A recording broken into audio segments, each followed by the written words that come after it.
Bonjour, voici la correction de la deuxième partie de la fiche sur les pourcentages avec des petits problèmes. Premier problème, le prix d'un téléviseur 3D de 540 euros, on consent une remise de 25%. Quel est son prix soldé?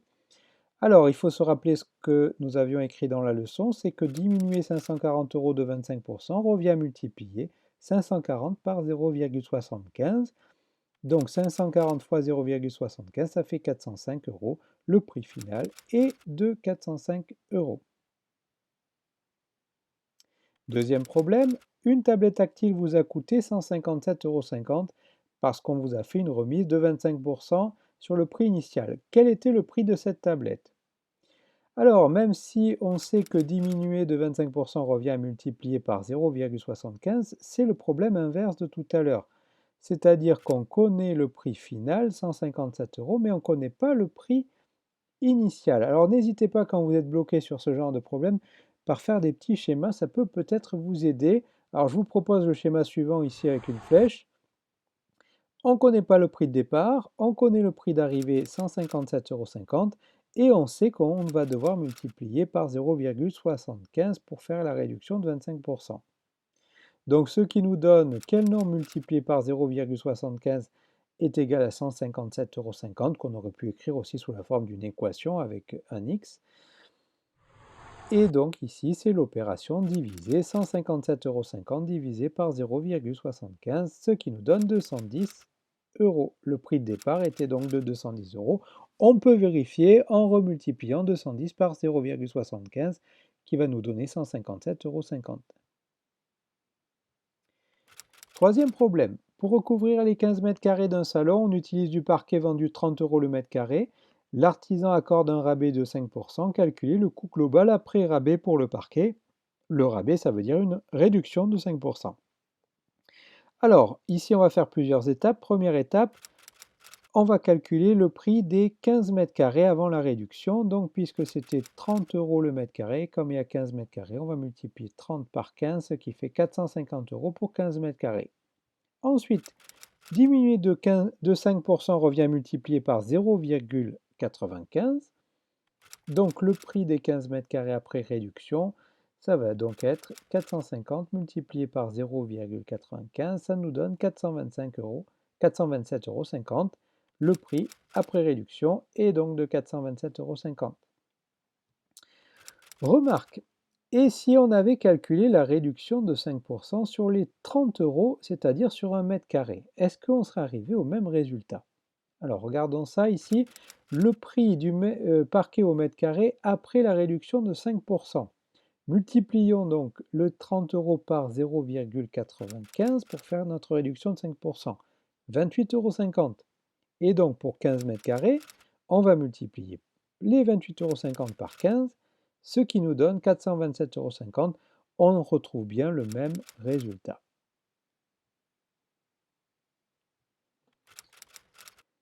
Quatrième problème, pour la salle de séjour de 25 mètres carrés, on choisit du carrelage sur lequel l'artisan accorde aussi la même remise de 5%.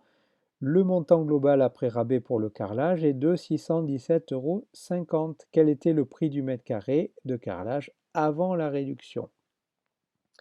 Alors là aussi, on peut faire plusieurs étapes et on voit que c'est l'inverse du problème précédent. Donc, on pourrait chercher par exemple le prix des 25 mètres carrés avant la réduction. Puisqu'on a diminué de 5%, ce qui revient à multiplier par 0,95, on ne connaît pas le prix de départ, on connaît juste le prix d'arrivée 617,50 euros et on sait qu'on doit multiplier par 0,95, ce qui revient ici à une équation ou une multiplication à trous. Et donc 617 divisé par 0,95 nous donne 650 euros, c'est-à-dire les 25 mètres carrés avant la réduction coûtaient 650 euros.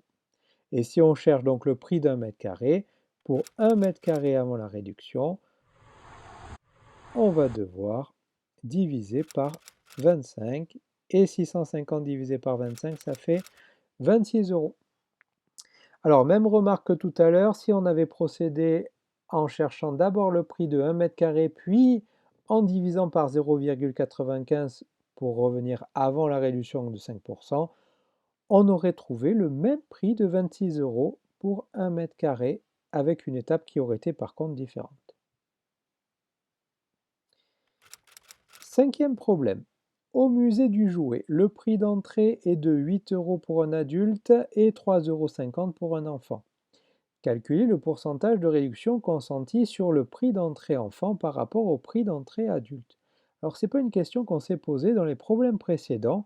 Là, on cherche le pourcentage de réduction. Mais regardons avec un petit schéma comme tout à l'heure. On a le prix de départ 8 euros, on a le prix d'arrivée 3,50 euros et on cherche quelle est la réduction en pourcentage, c'est-à-dire par combien on va multiplier.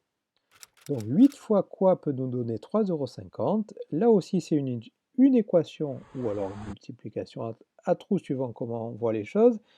Et donc c'est la division ici pour avoir le nombre qui nous manque, 3,50 divisé par 8, ce qui nous donne 0,4375.